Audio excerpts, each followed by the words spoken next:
الحمد لله نحمده ونستعينه ونستغفره ونعوذ بالله من شرور أنفسنا ومن سيئات أعمالنا من يهده الله فلا مضل له ومن يضلله فلا هادي له أشهد أن لا إله إلا الله وحده لا شريك له وأشهد أن محمدا عبده ورسوله يا أيها الذين آمنوا اتقوا الله حق تقاته ولا تموتن إلا وأنتم مسلمون يا أيها الناس اتقوا ربكم الذي خلقكم من نفس واحدة وخلق منها زوجها وبث منهما رجالا كثيرا ونساء واتقوا الله الذي تساءلون به والأرحام إن الله كان عليكم رقيبا يا أيها الذين آمنوا اتقوا الله وقولوا قولا سديدا يصلح لكم أعمالكم ويغفر لكم ذنوبكم ومن يطع الله ورسوله فقد فاز فوزا عظيما أما بعد فإن خير الحديث كتاب الله وخير الهدي هدي محمد صلى الله عليه وسلم وشر الأمور محدثاتها وكل محدثة بدعة وكل بدعة ضلالة وكل ضلالة في النار وقال الله تعالى في محكم التنزيل يا أيها الذين آمنوا قوا أنفسكم وأهليكم نارا அளவற்ற அல்லாஹ்வின் மிக அன்புடையமாகிய அல்லாஹ்வின் திருநாமத்தால் ஆரம்பம் செய்கின்றேன். ஸலவாத்தும் ஸலாமும் பெருமானார் முஹம்மது ஸல்லல்லாஹு அலைஹி வஸல்லம் மீதும் அவர்களை பின்பற்றிய உத்தம சஹாபாக்கள், தாபிஈன்கள், தபி தாபிஈன்கள், அஇம்மாக்கள், முஹத்திஸீன்கள் மற்றும் எங்கள் அனைவரும் மீதும் நிலவட்டுமாக. எண்ணிற்குரிய பெரியோர்களே, வாலிபர்களே மற்றும் எண்ணிற்குரிய தாய்மார்களே, சகோதரிகளே, அல்லாஹ்வுடைய மாபெரும் கிருபை அல்லாஹ் தஆலா நம்மை அவனுடைய இந்த மார்க்கத்தில் நிலையாக வைத்து தௌஹீத் என்றும் சொல்லக்கூடிய ஏகத்துவத்தில் அல்லாஹ் நம்மை பயணிக்க செய்தான். இது அனைத்து புகழும் அல்லாஹ்வுக்கே. அதே போன்று நபிகள் நாயகம் ஸல்லல்லாஹு அலைஹி வஸல்லம் காட்டி தந்த மார்க்கம் மற்றும் வழி பிரகாரம் நம்மால் முடிந்த இயன்ற அளவுக்கு நாம் மார்க்கத்தை பின்பற்றக்கூடியவர்களாக அல்லாஹ் நம்மை ஆக்கி அருள்புரினார். அதுவும் அல்லாஹ்வுக்கே புகழ் அனைத்துமே. இன்னத்துக்குரிய அல்லாஹ்வியார்களே, ஹுத்பா மஸ்னூஆவுக்கு பிறகு பிரபல்யமான ஒரு வசனத்தை ஓதி காண்பித்தேன். அல்லாஹு தஆலா ஒவ்வொரு முஃமின்களை, ஆணாக இருக்கட்டும் பெண்ணாக இருக்கட்டும், ஒவ்வொரு முஃமின்களையும் பார்த்து அல்லாஹு தஆலா சொல்லக்கூடிய கட்டளை, யா அய்யுஹல்லதீன ஆமனு, ஈமான் கொண்டோர்களே, நம்பிக்கையாளர்களே, கூ அன்ஃபுஸக்கும் வ அஹ்லிக்கும் நாரா, உங்களையும் உங்களுடைய குடும்பத்தாரையும் நரக நெருப்பிலிருந்து பாதுகாத்துக் கொள்ளுங்கள்.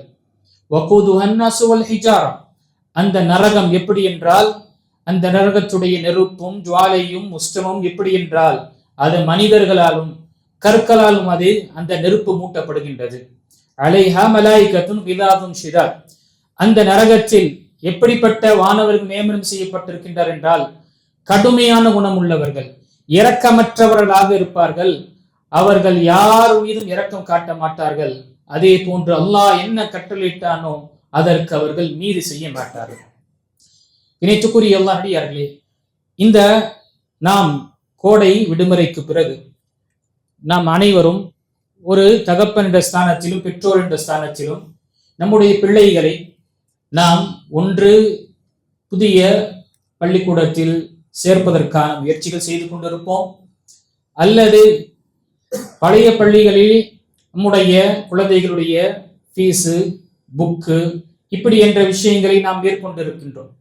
அப்போ நம்முடைய குழந்தைகளை நாம் வரக்கூடிய இந்த ஆண்டுக்காக படிப்புக்காக தயார்படுத்தி கொண்டிருக்கக்கூடிய விஷயம் அனைவரும் நாம் செய்து கொண்டுதான் இருக்கின்றோம். பெற்றோர் என்ற ஸ்தானத்தில் அவர்களுடைய ஏற்பாடும் அந்த பள்ளியுடைய ஆரம்பம் அனைத்து விஷயமே நடந்து கொண்டிருக்கின்றது. இதுல எந்த ஒரு சந்தேகம் கிடையாது. நம்ம சமுதாயத்தில் கல்வியுடைய முக்கியத்துவத்தில் பார்க்கும் பொழுது அவர்களுடைய பங்களிப்பும் இருக்கின்றது. அதை செய்து கொண்டுதான் இருக்கின்றார்கள்.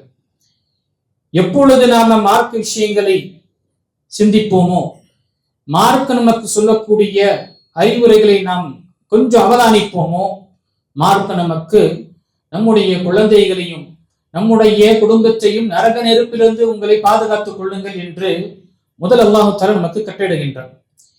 இந்த விஷயத்தில் இப்னு அப்பாஸ் ரலியல்லாஹு அன்ஹுமாவும் அலி பின் அபி தாலிப் ரலியல்லாஹு அன்ஹுமா அவர்களுடைய தஃப்சீரில் விளக்க உரையில் இந்த வசனத்துடைய விளக்க உரை பார்க்கும் பொழுது அல்லிமூஹும் வஅத்திபூஹும் அன்ஃபுஸக்கும் அல்லிமு அன்ஃபுஸக்கும் வஅத்திபூஹும், உங்களுக்கும் உங்களுடைய வாரிசு உங்களுடைய குடும்பத்தார்களுக்கும் கல்வியை கற்றுத்தாருங்கள், அவர்களுக்கு ஒழுக்கமுள்ளவர்களாக ஆக்குங்கள், அதவை கற்றுத்தாருங்கள், அவர்களுக்கு நற்பண்புகளை கற்றுத்தாருங்கள் என்று தஃசீரில் நமக்கு பதிவு ஆகியிருக்கின்றது.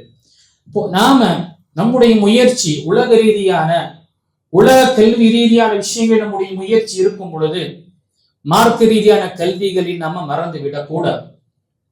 ஏனென்றால் உலக கல்வி என்று பார்க்கும் பொழுது இந்த உலக கல்வி என்ன பெற்றுத்தரும்? நமக்கு பொதுவாக பார்க்கும் பொழுது ஒரு மொழியை கற்றுத்தரும். நமக்கு இந்த உலக கல்வி அகாடமிக்கு நமக்கு ஒரு மொழியை கற்றுத்தரும், ஒரு லாங்குவேஜை கற்றுத்தரும். அது தமிழாக இருக்கலாம், ஆங்கிலேயாக இருக்கலாம், வேறு எந்த ஒரு மொழியாக இருக்கலாம். இரண்டாவதாக மக்களிடம் எப்படி பேசுவது, பரிவர்த்தனை செய்வது, கம்யூனிகேட் செய்வது என்ற விஷயங்களை கற்றுத்தரும்.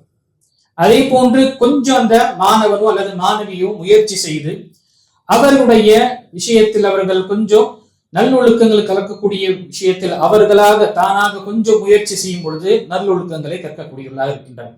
இன்னும் ஒரு படி அதிகமாக கொஞ்சம் நேரத்தை அதிகமாக செலவழித்து இந்த உலக கல்விக்காக பட்டதாரி ஆகக்கூடிய டாக்டர், எம்பிபிஎஸ், இன்ஜினியர், சயின்டிஸ்ட் என்ற நிலையில் ஆகின்றது. இது அனைத்துமே நாம் எடுத்து பார்க்கும் பொழுது ரெண்டு விஷயம் இதுல பிரயோஜனமாக இருக்கு. ஒன்று, அந்த படித்த மேதை, அந்த படித்த மாணவனோ மாணவியோ தன்னுடைய வாழ்வாதாரத்துக்கான இந்த உலகத்துல வாழ்க்கை வாழ்வதற்காக தனக்கும் தன்னை சார்ந்திருக்கக்கூடிய குடும்பத்திற்கும் அதை கொண்டு அவன் என்ன செய்து கொள்கின்றான், திரட்டிக் கொள்கின்றான். இவ்வளவுதான் இந்த உலக கல்வியுடைய நிலை. உலக கல்வியுடைய நிலை இவ்வளவுதான். இதற்கு அதிகப்படியாக எந்த ஒரு நிலையும் இல்லை. ஆனால் மார்க்க கல்வி என்று பார்க்கும் பொழுது இங்கு மார்க்க கல்வி என்று சொன்னாலே நம்முடைய சமுதாயத்துல சிந்தனை வருவது என்ன?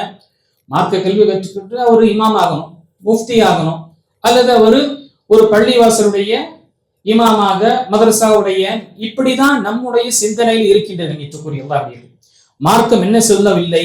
ஒட்டுமொத்த உங்களுடைய குழந்தைகளையும் உங்கள் சமுதாயத்தையும் நீங்க ஆலிம்களாக ஆக்க வேண்டும் என்று சொல்லவில்லை, அப்படி கட்டளையிடவும் இல்லை. ஆனால் இந்த நேரத்தில் நாம் சிந்திக்க வேண்டும். அதே போன்று ஒவ்வொரு குழந்தைகளுக்கும் ஒவ்வொரு முஃமினுக்கும் மார்க்க கல்வி என்ன அவர்களுக்கு கற்றுக் கொடுக்க வேண்டும் என்று வலியுறுத்திருக்கின்றது. அதனால்தான் இந்த வசனத்தையும் பார்க்கும் பொழுது அல்லிமு அன்ஃபுஸக்கும், உங்களையும் உங்களுடைய குடும்பத்தாரை நரக நெருப்பிலிருந்து பாதுகாத்துக் கொள்ளுங்கள். எப்படி பாதுகாக்க முடியும்? எந்த விஷயம் நரகத்திற்கு கொண்டு செல்லும் என்று நாம் கற்றுக் கொடுத்தால்தான், நாம் கற்றுக்கொண்டால்தான் நாம் நரகத்திலிருந்து நம்மை பாதுகாத்துக் கொள்ள முடியும். இல்லை என்றால் அந்த நரகத்திற்குள்ளே நாம் விழக்கூடியவர்களாக ஆகிவிடுவோம். அப்போ நாம நம்முடைய இந்த முயற்சி, புதிய ஆண்டு ஒரு புதிய படிப்புக்குரிய ஒரு சூழ்நிலைகள் ஆரம்பிக்க இருக்கின்றது. எவ்வளவு நம்முடைய குழந்தைகளுக்கு உலக கல்வியான விஷயத்துல முக்கியத்துவம் கொடுக்கின்றோமோ, மார்க்க ரீதியான கல்வி விஷயத்துல நாம அலட்சியமாக இருந்து விடக்கூடாது. ஏன், நான் இதற்கு சொன்னது போல உலக கல்வியுடைய பலன் இவ்வளவு இருக்கு. அதுவே மார்க்க கல்வி அந்த ஒரு முஃமினான இருக்கக்கூடிய ஒரு மாணவருக்கு, மாணவிக்கு கிடைத்து விட்டதோ, அல்லது ஒரு முஃமினாக இருக்கக்கூடிய ஆண் அல்லது பெண்ணுக்கு கிடைத்து விட்டது என்றால், அவன் சிறந்த ஒரு டாக்டராக இருந்தால், முஸ்லிமாக இருக்கக்கூடிய அவன் சிறந்த ஒரு டாக்டராக ஆவான். ஒரு சயின்டிஸ்டாக இருக்கும் பொழுது அவன் ஒரு சிறந்த ஒரு சயின்டிஸ்டாக ஆக முடியும். ஏன்?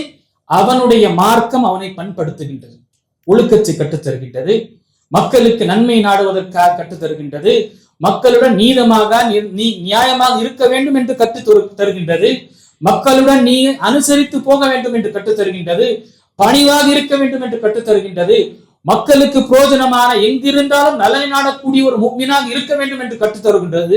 இது அனைத்துமே நாம் பார்க்கும் பொழுது அல்லாஹ் அக்பர், தனக்கும் தன்னுடைய அண்டை வீட்டாருக்கும், தன் முஸ்லீமாக இருக்கட்டும் முஸ்லீம் அல்லாதவர்கள் இருக்கட்டும் அனைவர்களுக்கும் நலமை நாடுவதற்காக கற்றுத்தரக்கூடிய கல்வி எது? அது மார்க்க கல்வி மட்டும்தான். எங்கேயாவது உலக கல்வியில இந்த விஷயங்கள்லாம் கற்றுத்தரப்படுகின்றது என்று சொல்ல பார்க்கணும், எங்குமே கிடையாது. நீ எப்படி இந்த உலகத்துல வாழணும், மற்றவனுடைய பாக்கெட்ல இருக்கக்கூடியது எப்படி நீ என்ன செய்யணும், உனக்காக ஆக்கிக் கொள்ள வேண்டும் என்று கற்றுத்தரக்கூடியதுதான் இந்த உலகத்து விஷயம். இந்த உலகத்துடைய கல்வியை மார்க்கம் என்ன செய்யல, நிராகரிக்கல. ஆனால் இதை பண்படுத்துவதற்காக மார்க்க கல்வி என்பது அவசியமானது.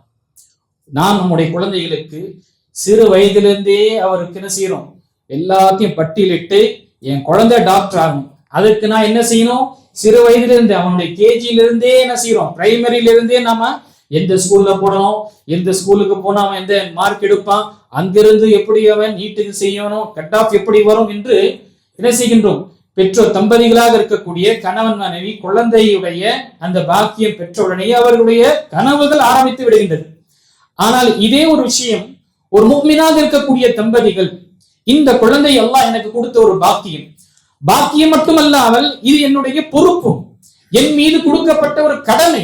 இந்த கடமையை நிறைவேற்றக்கூடிய விஷயத்துல நாம் என்ன முயற்சி செய்திருக்கின்றோம், நாம் என்ன முன்னெடுத்திருக்கின்றோம் என்று சற்று நாம சிந்தித்து பார்க்க கடமைப்பட்டுள்ளோம். ஏன் இந்த விஷயத்தை தெரியப்படுத்துகின்ற எண்ணத்துக்குரிய அல்லாஹ் அடியார்களே, எந்த அளவுக்கு நாம கல்வியுடைய இந்த உலக கல்வியுடைய முக்கியத்துவம் நாம் கொடுக்கின்றோமோ, மார்க்க ரீதியான கல்வியில் நாம அலட்சியமாக தான் இருக்கின்றோம். நான் சொன்னது போல நம்முடைய சிந்தனையில இருக்கு, மார்க்க கல்வி கற்கக்கூடியவர் எங்க போவாரு, அவர் ஆலிமா தான் ஆகும், அவர் ஆலிமாக ஆவார், முஃப்தி ஆவார், இமாமாக, அவ்வளவுதான். அல்லாஹ் அக்பர். மார்க்கம் நமக்கு மார்க்க கல்வி அனைவரும் கற்றுக்கொள்ள வேண்டும் என்று அவசியமாக இருக்கின்றது. எவ்வளவு கற்றுக்கொள்வார்கள், அவர்களுடைய அந்தஸ்திற்கும் அவரவருடைய பொறுப்புக்கு ஏற்பார் போல என்ன செய்வார், மார்க்க கல்வி கற்றுக்கொள்ள வேண்டும். இப்போ நான் டிரைவிங் செய்யணும்னா, வண்டியை ஓட்டணும்னா டிரைவிங் கற்றுக்கொள்ள வேண்டும். வண்டி எனக்கு ஓட்ட பிடிக்கல அல்லது எனக்கு ஓட்டக்கூடிய அந்த நிலை வரவில்லை என்றால் என் மீது கடமை கிடையாது. அதே போன்று வியாபாரம் செய்ய வேண்டும் என்றால் வியாபாரத்துடைய விஷயம் நான் கற்றுக்கொள்ள வேண்டும். இல்லை எனக்கு வியாபாரம் செய்யக்கூடிய விருப்பம் இல்லை என்றால் அது கற்றுக்கொள்வது என்பது என் மீது கடமை கிடையாது. மார்க்க விஷயங்களும் அப்படியா. மார்க்க கல்வி என்பது, நான் 10 வயது அடைந்து விட்டேனா, 10 வயதுக்கு பிறகு மார்க்கம் நமக்கு தொழுகையின் கடமையாக்குகின்றது. தொழுக வேண்டும் என்று பெற்றோர்கள் நீங்கள் ஏவுங்கள், அதை மீறினால் அவர்களை நீங்கள் கண்டிக்கவும் செய்யுங்கள் என்று மார்க்கம் சொல்லும் பொழுது, இப்போ அந்த குழந்தை தொழுகை எப்படி தொழுவணும், ஒது எப்படி செய்யணும் என்று அவர்கள் கற்றுக்கொள்வது அவர் கடமை. பருவ வயது அடைந்து விட்டோம், அந்த மாணவனோ அல்லது மாணவி பருவ வயது அடைந்து விட்டார்கள் என்றால் அவர்களுக்கு என்ன மார்க்கம் பொறுப்பு கொடுத்திருக்கின்றது, அதை கற்றுக்கொள்ள வேண்டும். திருமண வயது ஆகிவிடுகின்றதா, திருமணத்துடைய விஷயத்துல கணவன் மனைவிக்கு மத்தியில் இருக்கக்கூடிய அந்த பரஸ்பர உறவும், அதே போன்று மார்க்கம் எந்த விஷயத்தில் நீங்கள் சேர்ந்து வாழ்வது, எப்படி ஒருவருக்கு அனுசரித்து செல்வது, எப்படி ஒருவருடைய உரிமைகளை நீங்கள் கொடுப்பது என்ற விஷயங்களை கற்றுக்கொள்ளணும். அதனால்தான் நிறைய பிரச்சனைகள் திருமணத்துக்கு பிறகு ஒரு வாரம் கூட இல்லை, தலாக் என்ற விஷயத்திலையும் ஹுலா என்ற விஷயத்தை நான் பார்க்கிறோம், சர்வசாதாரணம் ஆகிடுச்சு. நம்முடைய இது நான் சொல்லக்கூடிய அனைத்துமே நம்முடைய சமுதாயத்தில் நடக்கக்கூடிய விஷயம். கண்ணியத்துக்குரியவர்களே, ஒரு காலம் இருந்தது, திருமணம் முடித்த பிறகு எப்படி இருந்தாலும் அவருடைய நிலை அவங்க அப்படியே சரி அனுசரிச்சுட்டு வாழக்கூடியவர்களா இருப்பாங்க, அந்த ஒரு விஷயம். ஆனா இப்ப இருக்கக்கூடிய விஷயம் என்ன, குழந்தைகள் அனுசரிக்கக்கூடிய விஷயத்துல தயாராக இல்லை. ஏதாவது ஒன்று என்றால் ஒரு வாரத்துல பல லட்சம் செலவு செய்து திருமணம் முடித்த ஒரு வாரத்திலே பெண் என்ன செய்யறார், வீட்டுக்கு வரான், அல்லது கணவன் பிடிக்கல, அவளை நிர்பந்திக்கப்பட்டு நான் திருமணம் முடியும், இப்படி என்ற ஒரு நிலை ஆகின்றது. அல்லாஹ் அக்பர். அந்த சுப்ஹானல்லாஹ், இருவர்களும் சேர்ந்து இந்த திருமண உறவை பாதுகாக்கக்கூடிய இந்த பந்தத்தை பேணக்கூடிய விஷயத்துல அவங்களுக்கு ப்ரீ கவுன்சிலிங் செய்யாதனால வந்த பிரச்சனை தான். அதற்கு பிறகு அவர்களுக்கு போஸ்ட் கவுன்சிலிங் செய்யக்கூடிய நிலை இருக்கும். கூப்பிட்டு அதற்கு பிறகு ஆலிம் சாப்புக்கு முன்னாடி உட்கார வைத்து, அல்லது தனியா கவுன்சிலிங் சென்டர் இருக்கு, அங்க செய்ய உட்கார வைத்து, இந்த பையனுக்கு சைக்கோ இருக்கா, இல்லை இந்த பொண்ணுக்கு இப்படி இருக்கா என்ற விஷயங்கள், மன உளைச்சல் இருக்கிறாங்களா என்று எடுத்துட்டு போய் சொல்லக்கூடிய நிலை இருக்கு. இதுவே திருமணத்துக்கு முன்னாடி மார்க்கும் சொன்ன பிரகாரம், திருமணத்திற்கு உனக்கு வயது வந்து விட்டது, அந்த வரம்பை நீ தாண்டி விட்ட என்றால் உன் மீது என்ன கடமை என்று அவர்கள் கற்றுக் கொடுத்திருந்தோம் என்றால், ப்ரீ கவுன்சிலிங் என்று ஒரு கோர்ஸ் அவர்களுக்கு கொடுத்திருந்தோம் என்றால் இந்த விஷயம் வந்திருக்கிறது, குறைந்திருக்கும். எத்தனையோ சில நாம் உங்களுக்கு என்னை விட உங்களுக்கு அதிகமாக அந்த விஷயத்தில் அறியும். மலேசியா அல்லது சிங்கப்பூர்ல சுப்ஹானல்லாஹ் ப்ரீ கவுன்சிலிங் என்ற ஒரு கோர்ஸ் அவர்களுக்கு நடத்தப்படும். அந்த கோர்ஸில் இரு தம்பதிகளும், மணமகனும் மகளும் இருவர்களும் அந்த கோர்ஸை சேர்ந்து பயிற்சி பெற்று அவர்கள் சான்றிதழ் பெற்ற பிறகுதான் அங்கு காதிய திருமணம் நடத்துவார். இப்படிப்பட்ட நிலை இருந்து கொண்டுதான் இருக்கு. அப்போ இது ஏன் என மார்க்க நமக்கு கற்றுத்தருகின்றது, நீ இந்த வயதை நீ அடைந்து விட்டாய், இதற்காக நீ கல்வியை கற்பது உன் மீது கடமை. அதுக்கு அடுத்தது பெற்றோர் என்ற ஸ்தானத்துக்கு வந்து விட்டோம் என்றால், அந்த பெற்றோர் என்ற ஸ்தானத்தில் மார்க்கம் எனக்கு இந்த குழந்தை பாக்கியம் கொடுத்திருக்கின்றது, இது எனக்கு அருளுடன் என் மீது இருக்கக்கூடிய ஒரு பொறுப்பு. இந்த பொறுப்பை நான் எப்படி நிறைவேற்ற வேண்டும் என்று மார்க்கம் எனக்கு எப்படி கற்றுத் தருகின்றது. நாம் என்ன நினைக்கிறோம், என் குழந்தைக்கு அல்லாஹ் எனக்கு குழந்தை கொடுத்தானா அவனுக்கு நல்ல துணிமணி கொடுக்கணும், நல்ல சாப்பாடு கொடுக்கணும், வசதியாக வைக்கணும், அவனுக்கு சிறந்த இடத்துல உயர்ந்த இடத்துல படிப்பு கொடுத்து என்னுடைய முடிஞ்சது அவனுக்கு திருமணம் முடிச்சு கொடுத்தாருன்னா அவருடைய ஒரு நல்ல சம்பாதிக்கக்கூடிய ஒரு ஆணுடன் அல்லது பெண்ணுடன் அவங்க திருமணம் கொடுத்து விட்டார்கள் என்றால் கடமை முடிந்து விட்டது என்று ஒரு பெற்றோர் நினைக்கக்கூடிய விஷயம் என்பது இது தவறாது. இது முழுமையானது கிடையாது. இது எல்லாருமே செய்யறாங்க. நம்மை விட மற்ற மதத்தில் இருக்கக்கூடியவங்க மூன்று தலைமுறை கண்ணியத்துக்குரியவர்களே பட்டதாரியா இருக்கிறாங்க. மூன்று தலைமுறையாக MBBS டாக்டர் என்ற நிலை இருந்து கொண்டுதான் இருக்கு. நம்மை விட அவங்க பல மடங்கு உலக கல்வியுடைய விஷயத்துல கவனம் கொள்கின்றார்கள். இது மார்க்கம் நமக்கு சொல்லவில்லை. நமக்கு மார்க்கம் கற்றுத்தரக்கூடிய விஷயம், நீ உன்னுடைய தேவையை பூர்த்தி செல்லக்கூடிய நிலையில நீ மார்க்கத்துடைய விஷயங்களை மறந்து விடாது. ஏன்? மார்க்கம் தான் பண்படுத்துகின்றது. மார்க்க கல்விதான் ஒரு சிறந்த ஒரு மருத்துவரை நல்ல ஒரு மருத்துவராக ஆக்கக்கூடியவர்கள். இல்லை என்றால் அவன் தொல்லை கொடுக்கக்கூடிய மருத்துவர் தான். பாக்குறோமா இல்லையா? இன்னைக்கு ஒண்ணுமே இல்லை, போய் உட்கார்ந்தாலே முதல் டோக்கன் வாங்குறதுக்கு முன்னாடியே ஃபீஸ் கட்டணும். 500 ரூபாய் கவுன்சிலிங். எப்போ ஒரு காலம் இருந்தது, டாக்டர் மருத்துவர் எல்லாம் சிகிச்சை பார்த்து விட்டு கடைசியில் அவரே மருந்து கொடுத்து அதுக்கு பிறகு அவருடைய அந்த வந்த நோயாளியுடைய சூழ்நிலை பார்த்து அவர் வாங்குவாரு, இல்ல சரி போங்க என்று விட்டுருவார். இப்படி எல்லாம் இருந்தது. ஒரு நன்மை நாடி செய்யக்கூடிய ஒரு சர்வீஸாக இருந்தது, ஒரு சிறந்த ஒரு பணியாக இருந்தது. இப்பொழுது அது ஒரு வியாபாரமாக ஆகிய நிலையில என்னாச்சு, அவரை சந்திக்கணுமா முன்கூட்டியே ஃபீஸை கட்டி என்ன செய்யுங்க, அட்மிஷனை போடுங்க. அட்மிஷன் போட்டு நீங்க வந்தீங்கன்னாலும் சரி வராவிட்டாலும் சரி காசு போச்சு. சரி உள்ள போறீங்க, உள்ள போன பிறகு இந்த ஸ்கேன் அந்த ஸ்கேன் தேவை என்றால் கண்டிப்பாக நம்ம எடுக்கணும். ஆனால் நாம் பார்க்கின்ற நடக்கக்கூடிய நிலை ஒண்ணுமே இல்லாத விஷயங்கள்ல இது மாதிரி ஒரு சூழ்நிலை நடக்கின்றது. இதே ஒரு முஸ்லீமாக மார்க்கம், நான் முஸ்லீம் என்று சொன்னால் தொப்பியா போட்டுக்கிட்டு ஹிஜாப் இருக்கக்கூடிய எல்லாருமே என்ன இல்ல பாக்குறோமா இல்லையா? யாரெல்லாம் பதவியில இருந்துகிட்டு எங்கெங்கெல்லாம் போயிட்டு யாரெல்லாம் என்ன சொல்றாங்க திருப்திப்படுத்த விரும்புறாங்க. ஒரு முஸ்லீமாக இருக்கக்கூடிய ஹிஜாப் அணிந்து இருக்கக்கூடிய ஒரு பெண் கோயிலுக்கு போறா, சர்ச்சுக்கும் போறா, தர்காவுக்கும் போயிட்டு தன்னை யார் என்று காண்பிக்கிறாங்க. வரக்கூடிய சந்ததிகள், வரக்கூடிய பெண் பிள்ளைகளுக்கு இப்படிப்பட்டவர்களை என்ன சாதிக்க விரும்பும்? அதே போல தொப்பிய போட்டு அல்லாஹ் அக்பர் மண்டிட்டு என்ன செய்யறாங்க, மண்டிட்டு சர்ச்ல போயிட்டு அங்க தேவாலயத்துல சென்று செய்யக்கூடிய நான் பார்க்கிறோம். இப்படிப்பட்ட ஒரு சமுதாயம் வேணுமா? இங்கு சுப்ஹானல்லாஹ் மார்க்கம் சொல்லக்கூடிய விஷயம், நீ முஸ்லிம் மட்டுமல்ல, முஸ்லிமான நிலையில் இருந்த நிலையில அல்லாஹ் உனக்கு எந்த துறையில் ஒரு தேர்ச்சியை கொடுத்திருக்கின்றானோ அதை கொண்டு சமுதாயத்திற்கு நீ ஒரு நன்மையானவனாக இருக்கும். அந்த சமுதாயம் என்பது மனித குலத்திற்கும் தான். எங்குமே முஸ்லிம்களுக்கு மட்டும்தான் செய்ய வேண்டும் என்று எங்குமே நமக்கு இல்லை. மாறாக எங்கு இருந்தாலும் ஒரு முஸ்லிமாக இருக்கக்கூடியவன் அவன் நன்மை நாடக்கூடியவனாக தான் இருப்பான். ஆனால் அதற்கு இன்று எல்லா விஷயத்திலும் சமரசம் என்று அவன் இருக்க மாட்டான். அப்ப அவன் முஸ்லீமாகவே இல்லை. அதே போன்று மற்ற மதத்தில் இருக்கக்கூடிய யாருமே நீங்க எங்களுடைய கோயிலுக்கு நீங்க வணங்குங்க, என்னுடைய சர்ச்சுக்கு நீங்க மன்னிட்டு நில்லுங்க என்று யாரும் கேட்டதும் இல்லை. என்ன செய்யறான் மனிதன்?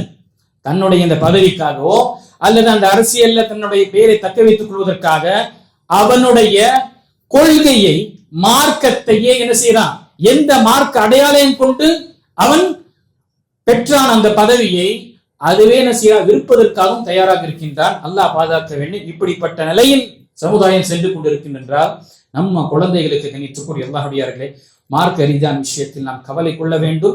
இதை நாம் அலட்சியமாக இருந்து விடக்கூடாது. எந்த அளவுக்கு உலக கல்வியுடைய விஷயத்தில் நாம் முக்கியத்துவம் கொடுக்கின்றோமோ அதே போன்று நாம் மார்க்க விஷயங்களுக்கு, மார்க்க கல்வி கற்கக்கூடிய விஷயத்தில் நாம முக்கியத்துவம் கொடுக்கணும். அதற்கு முதல் என்னுடைய முறையிலிருந்து நான் ஆரம்பிக்கும். நான் தகப்பனாக இருந்து கொண்டு நான் தொழுகையாளி இருந்தால்தான் என் பிள்ளையும் என்னை பார்த்து தொழுகை தொழும். நான் ஒரு தாயாக இருக்கும் பொழுது, தொழுகை தொழக்கூடிய ஒரு தாயாக வீட்டில் இருக்கும் பொழுது என்னை பார்த்துதான் அந்த பெண் பிள்ளைகள் என்ன செய்யும், தொழுகையை நிலைநாட்டக்கூடியவனா இருக்கும். நானே தொழுகாமல் அரட்டை அடிச்சு கொண்டோ அல்லது வீணான காரியங்களில் ஈடுபட்டு கொண்டு மொபைல்லையும் சீரியல்லையும் இந்த கிரிக்கெட்லையும் எல்லா விஷயத்தையும் ஈடுபட்டு கொண்டு அவனை டேய் பள்ளிக்கு போடா, டேய் மக்தபுக்கு போடா, டேய் நீ தொழுதையா என்று கேட்கும் பொழுது அவன் என்ன செய்வான்? சிறுவனாக இருக்கும் மட்டும் பார்ப்பான், அப்படி பார்ப்பான். கொஞ்சம் வளர்ந்த பிறகு மீச உழைச்சி கொஞ்சம் வளர்ந்த பிறகு பருவ வயது அடைந்த பிறகு தப்புன்னு கேட்டுரும், நீங்க போலியா என்று கேட்டோம். எப்பவே கேட்டிருக்கணும், அது சின்ன வயசுல கேட்டிருக்கணும். பார்க்கறான், ஒவ்வொரு நேரத்திலும் பார்க்கறான், ஆனால் அதனால கேட்க முடியல. இப்ப பருவத்தை அடைந்த பிறகு தோளுக்கு வளர்ந்த தோழன் போல வளர்ந்த பிறகு கேட்கிறான், சும்மா லேசா கேட்கிறான், நீங்க போலியா? அல்லாஹ் அக்பர். இந்த நிலையில் இருக்கு. இப்ராஹிம் அலைஹிஸ்ஸலாம் உடைய வாழ்க்கை நம் அனைவருக்கும் தெரியும். குர்பானியுடைய இந்த ஈதை நாம் பெருநாளாக கொண்டாடக்கூடிய அது அனைத்து வரலாறு பார்க்கும் இப்ராஹிம் அலைஹிஸ்ஸலாம் உடைய வரலாறு தான். அவர்கள் சிறு வயதிலிருந்து அவர்களுக்கு சுப்ஹானல்லாஹ் அந்த பருவ வயது அடைந்ததிலிருந்தே அவர்களுக்கு எல்லா அவருடைய முதும வயது அடையும் வரை தௌஹீதின் நிலையாக இருந்தார்கள். சோதனைக்கு மேல் சோதனை, வெறும் குர்பானி அறுத்து வெளியிடக்கூடிய சோதனை கிடையாது. சிறு வயதில் இருக்கும் பொழுது அவர் எங்கு வளர்ந்தார்? ஷிர்க்குக்கு மத்தியில் இணை வைக்கக்கூடிய வீட்டிலே அவர் வளர்ந்தார். இணை வைக்கக்கூடிய விஷயங்களை பார்க்கிறார். தகப்பனுக்கு எதிராக நிற்கக்கூடிய நிலை ஏற்படுகின்றது. சமுதாயம் மொஹல்லாவுடைய ஒட்டுமொத்த ஊர் மக்களே அவருக்கு எதிராக இருக்கின்றார்கள். நெருப்பு குண்டத்தில் போடக்கூடியவராக சூழ்நிலை ஏற்பட்டது. அங்கிருந்து அவர் விரட்டப்பட்டு ஹிஜ்ரத் செய்து வேறு ஒரு நாட்டுக்கு செல்கின்றார். அங்கு செல்லும் பொழுது பாலைவனமாக இருக்கின்றது. அல்லாஹ் அக்பர் தன்னுடைய மனைவியையும் குழந்தையையும் விட்டு செல்லுங்கள் என்று அல்லாஹ்வுடைய கட்டளை வருகின்றது. அங்கிருந்து வரும் இப்படி அனைத்தையும் தௌஹீத் நிலையாக இருந்த அந்த இப்ராஹிம் அலைஹிஸ்ஸலாமுடைய துஆ என்ன? அல்லாஹ் அக்பர், ரப்பி ஜ்னுபனி வ பனி அன் நஅபுதல் அஸ்னாம். யா அல்லாஹ், என்னையும் என்னுடைய சந்ததிகளையும் சிலை வணக்கத்திலிருந்து நீ பாதுகாப்பாயாக. யோசிச்சு பாருங்க, எப்படிப்பட்ட இப்ராஹிம் அலைஹிஸ்ஸலாம் தௌஹீதிலே நிலையாக அந்த சன்மார்க்கத்தின் நிலையாக இருந்த அந்த ஒரு தனி சமுதாயமாக அவர்கள் இருந்தார். தனி மனிதனாக இருந்தாலும் சமுதாயமாக இருந்தார். அவரே இந்த துஆவை கேட்கும் பொழுது என்ன? யா அல்லாஹ், என்னையும் என்னுடைய சந்ததிகளையும் சிலை வணக்கத்திலிருந்து பாதுகாப்பாயாக என்றால் நாம் நம்முடைய குழந்தைகளுக்கு நாம் எடுத்துக்கொண்டு சேர்க்கக்கூடிய பள்ளிக்கூடங்கள் எப்படி இருக்கு? கிறிஸ்டியன் மிஷன்ல இருக்கக்கூடியதும் அல்லது மற்ற மதத்தை சார்ந்து இருக்கக்கூடிய விஷயம் அங்க திணிக்கிறாங்க. மார்க்க விஷயம், ஒவ்வொருடைய மதத்துடைய விஷயங்கள் திணிக்கப்படுகின்றது. நம்ம குழந்தை அதை கற்றுக்கொண்டு வந்து அல்லாஹ் அக்பர் அவர்கள் வளர வளர அவர்களுக்கு தௌஹீதுடைய விஷயங்கள் சொல்லாமல், ஷிர்க்குடைய விஷயங்களை அவருக்கு புரிய வைக்காமல், சுன்னத்துடைய விஷயங்களை அவருக்கு தெரியப்படுத்தாமல், பிதத்தான விஷயங்களிலிருந்து அவர்களுக்கு எச்சரிக்கை செய்யாமல், நல்லொழுக்கத்தை பற்றி கற்றுத் தராமல், பாவங்களிலிருந்து அவர்களை விளக்கி வைக்காமல் நம்முடைய வாழ்க்கையை நம்ம வாழ்ந்து கொண்டிருக்கின்றால் வளர்ந்த பிறகு அவன் என்ன செய்வான்? அவன் நமக்கு பிள்ளையாக இருப்பானா? நமக்கு பெரும் தொல்லையாக தான் இருக்கும். நமக்கு பெரிய ஒரு பாரமாக தான் இருப்பான், இந்த உலகத்திலும் மறுமையிலும். அல்லாஹ் அக்பர். புகாரில மற்றும் முஸ்லிமில் வரக்கூடிய ஹதீஸ் நபி ஸல்லல்லாஹு அலைஹி வஸல்லம் கூறினார்கள், அல்லாஹ் தஆலா யாருக்கு ஒரு பொறுப்பை கொடுக்கின்றானோ, அல்லாஹ்வுடைய தூதர் ஸல்லல்லாஹு அலைஹி வஸல்லம் ஹதீஸ்ல மா மின் அப்தின் இஸ்தரஇல்லாஹு, யார் அல்லாஹ் தஆலா ஒரு அடியானுக்கு ஒரு பொறுப்பை கொடுக்கின்றானோ, பிறகு யமூது யௌம யமூது வஹுவ காஷுன் ஃபீ ரஅய்யதிஹி, அவனுடைய பொறுப்பை கூடிய விஷயத்துல மரணிக்கும் பொழுது அவன் ஏமாற்றி துரோகம் செய்தவனாக நிறைவேற்றாத நிலையில ஏமாற்றிய நிலையில் அவன் மரணிக்கின்றான் என்றால் லம் யதுஹுல் ஜன்னah. அல்லாஹ் அல்லது இன்னொரு ஹதீஸ்ல அல்லாஹ் தஆலா ஃபகத் ஹர்ரமல்லாஹு அலைஹில் ஜன்னah, அல்லாஹ் தஆலா அவனுக்கு சொர்க்கத்தை ஹராமாக்கி விட்டான், தடை செய்து விட்டான். எப்படிப்பட்டவன்? இது பொறுப்பு என்பது பதவியோ அந்தஸ்து என்று இல்லை.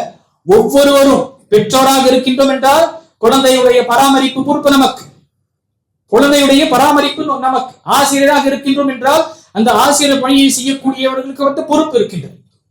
இப்படி என்று ஒவ்வொரு விஷயத்திலும் ஒவ்வொரு துறையிலும் நமக்கு அல்லாஹ் பொறுப்பை கொடுத்திருக்கின்றான் என்றால் அந்த பொறுப்பை நாம ஏளனமாக அலட்சியமாக விட்டு நாம மௌத்தாகும் பொழுது அல்லாஹ் பாதுகாக்க வேண்டும். நபி ஸல்லல்லாஹு அலைஹி வஸல்லம் உடைய வாக்கு சஹீஹான ஹதீஸ், புகாரி மற்றும் முஸ்லிம் வரக்கூடிய ஹதீஸ்ல அவன் லம் யரிஹுல ராஹியத்துல் ஜன்னah என்ற ஒரு அறிவிப்புல சொர்க்கத்துடைய அந்த வாடையும் நுகர மாட்டான். இன்னொரு ஹதீஸ்ல ஃபகத் ஹர்ரமல்லாஹு அலைஹில் ஜன்னah, அல்லாஹ் தஆலா அவனுக்கு நரகத்தை சொர்க்கத்தை என்ன செய்கின்றான்? ஹராமாக்கி விடுகின்றான். ஆக இந்த விஷயத்தில் கவலை கொள்ள வேண்டும் என்று கூறி அல்லாஹ்வுடையார்களே, இப்போ நாம நம்முடைய குழந்தைகளுக்கு எந்த அளவுக்கு நம்ம மார்க்க உலக கல்வியுடைய விஷயத்தில் கவனம் கொள்கின்றோமோ, கவலை கொள்கின்றோமோ, அவர்களுடைய விஷயத்திலே நாம் முயற்சி செய்கின்றோமோ, அதே போன்று ஆரம்பிக்கும் பொழுது தொடக்கக்கூடிய இந்த ஆண்டில் நம்ம குழந்தைகளுக்கு மார்க்க ரீதியான விஷயங்களை நாம இந்த விஷயத்தில் நாம் கவனம் கொள்ள வேண்டும். அதற்கு நாம் என்ன செய்ய வேண்டும்? அதுதான் நாம் முடிவெடுக்கக்கூடியவர்களாக இருக்கின்றோம். அல்லாஹு தஆலா சொல்லக்கூடியதற்கு கேட்கக்கூடிய அனைவர்களுக்கும் நம்முடைய பொறுப்புகளையும் நம்முடைய கடமைகளையும் நாம் முழுமையாக நிறைவேற்றக்கூடியவர்களாக அல்லாஹ் ஆக்கியர் புரிவானாக. அதே போன்று நம்முடைய குழந்தைகளுக்கு எந்த அளவுக்கு உலக கல்வியை நாம் கொடுப்பதற்காக முக்கியத்துவம் கொடுக்கின்றோமோ அதே போன்று மார்க்க கல்வியுடைய விஷயத்திலும் கொடுத்து அவர்களுக்கு சிறந்த ஒரு முஸ்லீமாகவும் சிறந்த ஒரு பிள்ளையாகவும் சிறந்த ஒரு தலைமுறையுமாகவும் அல்லாஹ் அவர்களை ஆக்குவதற்காக அல்லாஹ் நமக்கு பாக்கியம் செய்வானாக. ஆமீன். அல்ஹம்துலில்லாஹி ரப்பில் ஆலமீன்.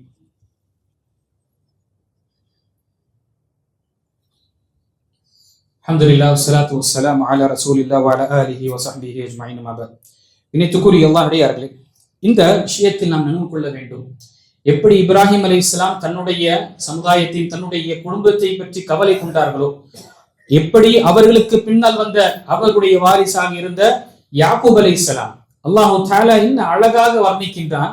யாக்கூப் அலைஹிஸ்ஸலாம் மரணிக்கும் பொழுது அந்த தகப்பன் அவர்களுடைய பரம்பரையில் நிறைய நபிமார்கள் வந்தார்கள். அப்படிப்பட்ட ஒரு தகப்பன் மௌத்தாகும் பொழுது அவர்கள் தன்னுடைய வாரிசுகளை எல்லாம் சேர்த்து கேட்ட கேள்வி, நானும் ஒரு தகப்பனாக இருக்கக்கூடிய ஸ்தானத்திலும் நீங்களும் ஒரு தகப்பன் ஒரு தாயாக இருக்கக்கூடிய ஸ்தானத்தில் இந்த விஷயம் நம்முடைய குழந்தைகளிடம் நம்ம கேட்க வேண்டும். மௌத்துக்கு முன்னாடி என்ன கேட்டாங்க அவங்க? அல்லாஹ் தஆலா வர்ணிக்கின்றான், அம் குன்தும் ஷுஹதா இத் ஹதர யாக்கூபுல் மௌத்.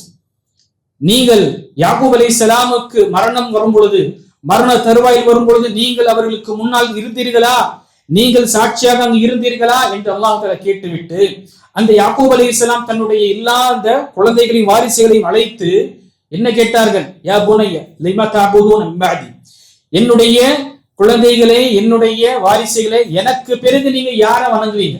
ஏன்னா நான் இருக்கும் வரை உங்களுக்கு அல்லாஹை மட்டுமே வணங்க வேண்டும். தௌஹீதுடைய விஷயத்தில் நான் கண்காணித்துக் கொண்டிருந்தேன், ஷிர்க்குடைய விஷயத்திலிருந்து உங்களை பாதுகாத்து உங்களுக்கு எச்சரிக்கை செய்து கொண்டிருந்தேன். என்னுடைய மௌத்துக்கு பிறகு நீங்க யாரை வணங்க போறீங்க? பாருங்க, மௌத்தாகும் பொழுதும் அந்த கடமையை நான் நிறைவேற்றி விட்டேனா என்ற அந்த கவலையுடன் செல்கின்றார்கள் யாக்கூப் அலைஹிஸ்ஸலாம்.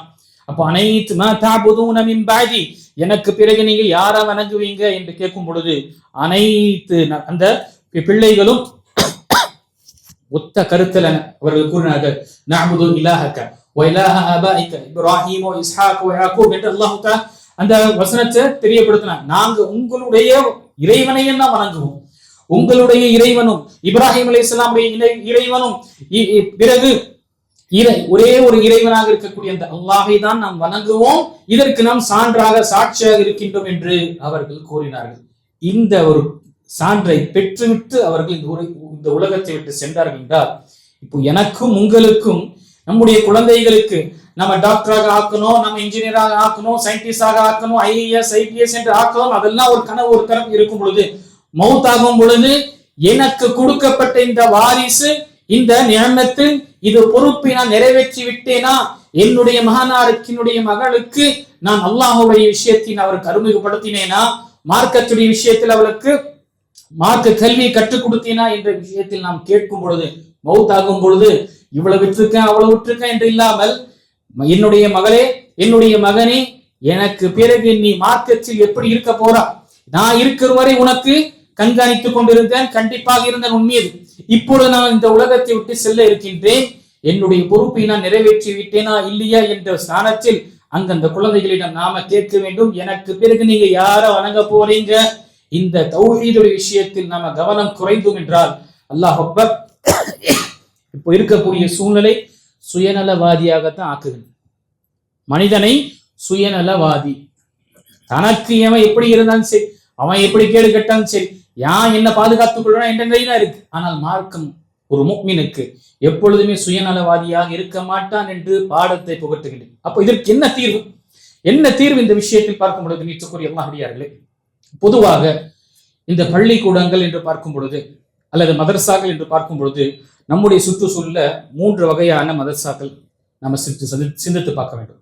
முதல் மதரசா என்று பார்க்கும் பொழுது மக்தப் என்று சொல்லக்கூடிய பள்ளிவாசலில் நடத்தப்படக்கூடிய, அல்லது மிக கவலையாக சொல்லும் பொழுது மறக்கடிக்கப்பட்ட பெரிய ஒரு விஷயம் பள்ளிக்கூடம், பள்ளிவாசலுடன் தொடர்புடைய அந்த பள்ளிக்கூடம் மக்தப், காலை மாலை மக்தபுடைய மதரசா. இந்த காலை மாலையுடைய மக்தபுடைய மதரசா நாம கவலை கொள்ள வேண்டும். நம்முடைய முஹல்லாவில் ஒவ்வொரு முஹல்லாவில் பள்ளிவாசல்கள் இருக்கும் பொழுது அந்த இடத்தில் அங்கு இருக்கக்கூடிய 100-200 குழந்தைகள் நாள்தோறும் அந்த மக்தபுக்கு செல்கின்றார்களா என்று கவலை கொள்ள வேண்டும். தன்னாளவராக இருக்கக்கூடிய சமூக அக்கறை கொண்டு இருக்கக்கூடியவர்கள் என்ன செய்யணும், இந்த விஷயத்தில் நாம கவலை கொள்ள வேண்டும். ஏனென்றால் எல்லா குழந்தைகளும், நம்முடைய குழந்தைகள் இஸ்லாமிக் ஸ்கூல் என்ற பேர் படிக்க முடியல, சூழ்நிலைகள் சில இருக்கு, அல்லது அவர்கள் படிக்கக்கூடிய ஒரு பள்ளிக்கூடம் என்று பார்த்தால் ஒட்டுமொத்தமாக மார்க்க ரீதியாக எந்த ஒரு தொடர்பும் இல்லாத ஒரு நிலையில் இருக்கும் பொழுது, அப்படிப்பட்ட நம்முடைய சமுதாயத்தில் இருக்கக்கூடிய இந்த பிள்ளைகளுக்கு, சிறார்களுக்கு இந்த மக்தபுடைய விஷயம் பெரிய ஒரு மாற்றத்தை தரும். காலங்காலமாக நமக்கு இந்த பள்ளிவாசல், பள்ளிக்கூடம் என்றாலே பள்ளிவாசலுடன் தான் தொடர்பு இருந்தது.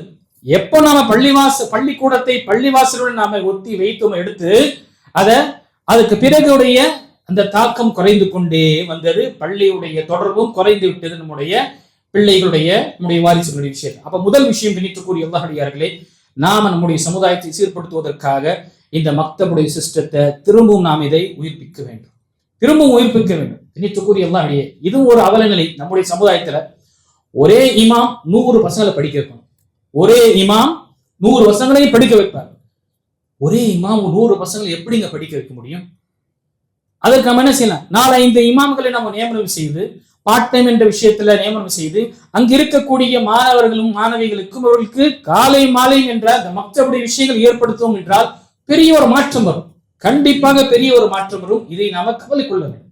ஆம், அவர்களுக்குடைய செலவோ அல்லது அவர்களுக்குரிய ஒரு தோதுவான அவருடைய ஃபீஸோ அல்ல டியூஷன் ஃபீஸ் என்ற பெயர்ல சுருக்கமான ஒரு விஷயத்தை அவங்க பெற்றுக்கொண்டு, இந்த அதிகமான இமாம்களுடைய விஷயத்திலும் அல்லது நடத்தக்கூடிய ஆசிரியர்கள் அவர்களுடைய விஷயத்தில் நாம கவலை கொள்ளும் பொழுது கண்டிப்பாக மாற்றங்கள் வரும். இது ஒன்று.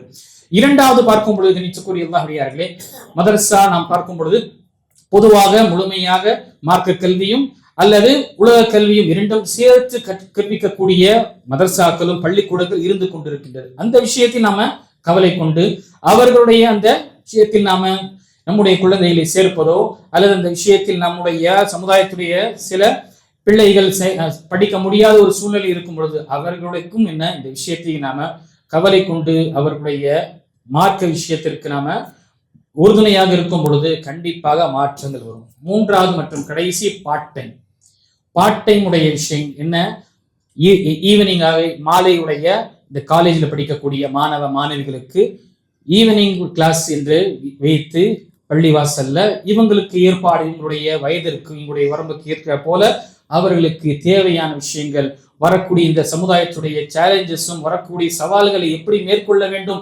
மார்க்கத்தை எப்படி நிலையாக இருந்த நிலையில் இந்த உலகத்துடைய சவால்களை மேற்கொள்ள வேண்டும் என்ற விஷயங்களை அவர்கள் கற்றுக் கொடுத்தோம் என்றால் மிகப்பெரிய விஷயம். இது ஏன் இந்த மூன்றாவது வகை ஏன் வருதுன்னா, நாம சிறு வயதுல விட்ட அந்த மக்தபு தான். சிறு வயதுல விட்ட மக்தபு அனுப்பாத காரணத்தினால இப்போ வளர்ந்த பிறகு இவங்களுக்கு வேற வழி இல்லாத சூழ்நிலையில என்ன செய்யறாங்க, அல்லாஹ் அக்பர், அவன் மதுவுக்கு அடிமை, அவன் போதைக்கு அடிமை, ட்ரக்ஸ் இதுல இருக்கான், கள்ள தொடர்புல இருக்கிறான். நௌதுபில்லாஹ் மின் தாலிக், சில நேரத்துல எதிரிகளாக இருக்கக்கூடிய அல்லது சில பயங்கரவாதத்துடைய தொடர்பையும் தெரியாம ஏற்படக்கூடிய சூழ்நிலை தான் ஏற்படுகின்றது. ஏன்? சிறு வயதில் மக்தபுக்கு அனுப்பாத காரணம் தான். சிறு வயதிலுடைய கவனம் குறைவாக இருந்ததுனால இப்பொழுது அவர்களுக்கு இந்த விஷயங்கள், இந்த ஷார்ட் டைம் அல்லது கிராஷ் கோர்ஸ் என்ற விஷயங்கள் ஏற்படுகின்றது. அக்னித்துக்குரிய அல்லாஹ்வியார்களே, சொல்லக்கூடிய நிறைய இருந்தாலும் நாம நம்முடைய மொஹல்லா, குறிப்பாக இங்கு நாம ஒரு மொஹல்லாக வாழ்ந்து கொண்டிருக்கும் பொழுது ஒவ்வொருவரும் இதற்குரிய கவலை கொள்ளணும். பள்ளிவாசல்கள் இருக்கின்றதா, அந்த பள்ளிவாசல்ல நம்ம மொஹல்லாவில் எத்தனை பிள்ளைகள் இருக்கிறாங்க, ஆண் பிள்ளைகள் பெண் பிள்ளைகள் என்று, அதே போல பருவ வயது அடைந்தவர்கள், மாணவர்கள் மாணவிகள், இவர்கள் என்ன மார்க்கத்துடைய தொடர்பு இருக்கா, இவர்கள் பள்ளியுடைய தொடர்பு வைத்திருக்கின்றார்கள் என்ற ஒவ்வொரும் கவலை கொள்ளணும். அதற்கு ஏற்பாடு நம்ம செய்யும். அப்படி செய்தோம் என்றால் தான் வரக்கூடிய காலங்கள் சவாலை சந்திக்கக்கூடியவா இருப்போம். அந்த பிள்ளைகள் நமக்கு செல்ல பிள்ளைகளாக இருப்பார்கள். இல்லை என்றால் அந்த பிள்ளைகளே பெரும் தொல்லைகளாக இருப்பார்கள். இந்த உலகத்திலும் நமக்கு நம்ம அவமானத்திற்குரிய காரணமாக ஆகிவிடுவார்கள். மறுமையிலும் கொடுக்கப்பட்ட பொறுப்பை நிறைவேற்றாத நிலையில குற்றவாளியாக அல்லாஹ் தஆலாவுக்கு முன்னால் அந்த குற்றவாளி கூண்டில் நிற்கக்கூடிய சூழ்நிலை ஏற்படும். அதற்கு முன்னாலே நம்மை நாம் சீர்படுத்திக் கொள்ள வேண்டும். ஆக குழந்தையுடைய பராமரிப்புக்குரிய விஷயத்துல கவனம் கொள்ளுங்க. மார்க்கத்துடைய கல்வியுடைய விஷயத்துல தேவையான விஷயங்கள் கற்றுக் கொடுப்பதற்காக நாம் முன்வர வேண்டும். இதற்கு நாம் ஏற்பாடு செய்ய வேண்டும். இதற்கு நாம் முதல் நாம் என்ன செய்யணும்? காலையில நம்ம ஃபஜருக்கு வரோமா, நம்ம குழந்தையில கொண்டு வரணும். அவன் படிக்கிறான், அவன் போறான், அவன் காலேஜுக்கு போறான்னு நம்ம விட்டு வருவதனாலதான் என்ன, கடைசியா அவனுக்கு பள்ளி வாசலுக்கே தொடர்பு ஏற்படுவது கிடையாது. எந்த அளவுக்கு என்றால் நான் முன்கூட்டியே தெரியப்படுத்தினேன். ஒரு தகப்பன் மௌத்தாராரு, பிள்ளையினால ஜனாதா தொழுகை வைக்க முடியல, அல்லது ஜனாதா தொழுகையில கலந்து கொள்ள முடியல. ஏன் கேட்ட, அசுத்தமா இருக்கிறேன்னு சொல்றேன். எந்த வயது? பெரும் சுப்ஹானல்லாஹ், வாலிப வயது, காலேஜ் படிக்கக்கூடிய வயசுல, வேலை புரியக்கூடிய வயசுல நடந்த விஷயம். ஜனாதா எடுத்து வந்து வைக்கிறாங்க. பிள்ளை எங்க நிக்கிறாரு? மாற்று மத சகோதரர்கள் வருவார்கள் பள்ளிவாசலுக்கு அல்லது கபரஸ்தானுக்கு வருவாங்க பாத்தீங்களா, அவங்களும் நிக்கிறார். ஒரே சந்தேகம், ஏன் இங்க இல்ல, அசுத்தமா இருக்கு. அல்லாஹ், அந்த தகப்பனுக்கு உன்னால் வேற என்ன செய்து முடியும்? இந்த ஒரு விஷயத்திற்காக தான் உன்னுடைய தகப்பன் சிறு வயதிலிருந்து உன்னை படிக்க வைப்பதற்கும் அல்லது மற்ற விஷயங்களுக்கும் என்ன முயற்சி செய்தானா? அல்லாஹ் அக்பர். ஒரு தகப்பன் ஸ்தானத்துல போயிட்டு புக்கு வாங்குறதும் சரி, ஃபீஸை கட்டுறதும் போய் நிற்கும் பொழுது அங்க கேட்கக்கூடிய சில கேள்விகளும் அல்லது சில சிரமங்களும் பார்க்கும் பொழுது அல்லாஹ் அக்பர், எல்லாத்தையும் அனுசரிச்சுட்டு எல்லாத்தையும் தாங்கி கொண்டு அந்த பெற்றோர்கள் பிள்ளைக்கு எப்படியாவது நல்ல ஒரு படிப்பு கொடுக்கணும் என்று இருக்காங்களே, அதை சற்று அவங்க பார்த்தாலே இந்த குழந்தைகளுக்கு இவர்கள் செய்யக்கூடிய தியாகங்களுடைய அருமை தெரியும். ஆனால் இதை அவர்கள் காண்பிப்பது கிடையாது. அந்த பெற்றோர்கள் என்னதான் எனக்கு சிரமங்கள் இருந்தாலும், எங்கதான் 4 பேர் கடனை வாங்காலும் சரி, என் பிள்ளைக்கு நல்ல ஒரு படிப்பு கொடுத்துடணும் என்ற ஒரு கவலை நமக்கு இருக்கும் பொழுது, அந்த பிள்ளை சிறந்த பிள்ளையாக ஆக வேண்டும் என்ற அந்த கவலை இருக்கணுமா இல்லையா? அதற்கு தான் நிச்சயக்கூடிய அல்லாஹ்வியார்களே மார்க்கத்துடைய தொடர்பு, பள்ளியுடைய தொடர்பு. காலையில எழுப்புங்க, காலையில ஃபஜருடன் கூட கொண்டு வாங்க. அதே மாதிரி பெண் பிள்ளைகள் வீட்டுல இருக்கிறாங்களா, தாய்மார்கள் தொழுகும் பொழுது அவர்களுக்கு தொழுகை எழுப்புங்க, எழுப்ப வைத்து தொழுக வைத்தால் தான். இல்ல அவர்களை தூங்க வைத்து விட்டோம் என்றால், அப்படியே விட்டு விட்டோம் என்றால் அல்லாஹ் பாதுகாக்க வேண்டும். அப்போ நாம உலகத்திற்காக எழுப்புகின்றோம். ஸ்கூலுக்கு போனோம், காலேஜுக்கு போனோம், எழுந்துடுறா என்று எழுப்புகின்றோம். ஃபஜர் தொழுக வேண்டும் என்று எழுப்புவதில்லை என்றால், என்னுடைய வாழ்க்கையில நான் உலகத்துடைய விஷயத்திற்கு தான் முக்கியத்துவம் கொடுக்கிறேன், மார்க்கத்தை நான் தள்ளி வைத்து விடுகின்றேன் என்று நான் சொல்லாமல் சொல்வது போலதான் நம்முடைய வாழ்க்கையில் இருக்கின்றது. இதை நாம் கவலை கொள்ள வேண்டும் என்று கூறிய அல்லாஹ்வியார்களே, இந்த புதிய ஆண்டுடைய விஷயத்துல எந்த அளவுக்கு உலக கல்வியுடைய விஷயத்தை நம்ம கவலை கொள்கின்றோமோ, டியூஷன் இது அது என்று மார்க்க விஷயத்தில் நாம் மறந்துவிடக் கூடாது. அதற்காக நான் சொன்ன அந்த மக்தபுடைய சிஸ்டம் பெரும் அளவுல மாற்றங்கள் நமக்கு ஏற்படுத்தும். கண்டிப்பாக அல்லாஹு தஆலா சொல்லக்கூடிய அனைவர்களுக்கும் நம்முடைய சமுதாயத்தை சிறந்த வழியில வழிநடத்தக்கூடிய ஒரு நல்ல ஒரு பெற்றோர்களாகவும் நல்ல ஒரு பிரதிநிதிகளாகவும் அல்லாஹ் நம்ம ஆக்கில் புரிவானாக. பெற்றோர் தாயும் இருக்கட்டும், தந்தை இருக்கட்டும், அவர்களுடைய கடமைகளை நிறைவேற்றக்கூடியவர்களாக அல்லாஹ் ஆக்கில் புரிவானாக. நம்முடைய குழந்தைகளுக்கு, சிறார்களுக்கும், நம்முடைய வாலிபர்களுக்கும் அல்லாஹு தஆலா ஒரு நேரான ஒரு சிறந்த ஒரு அறிவை கொடுத்து அவர்களுக்கு மார்க்கப்பட்டுள்ளவர்களாக, சிறந்த பிள்ளைகளாகவும், சிறந்த வாலிபர்களாகவும், சிறந்த சமுதாயத்தில் இருக்கக்கூடிய பிரதிநிதிகளாக அல்லாஹ் ஆக்கியர்கள் புரிவானாக. ஆமீன். வாஹிர் தஅவானா அல்ஹம்துலில்லாஹி ரப்பில் ஆலமீன். வாகிமுஸ் ஸலாம்.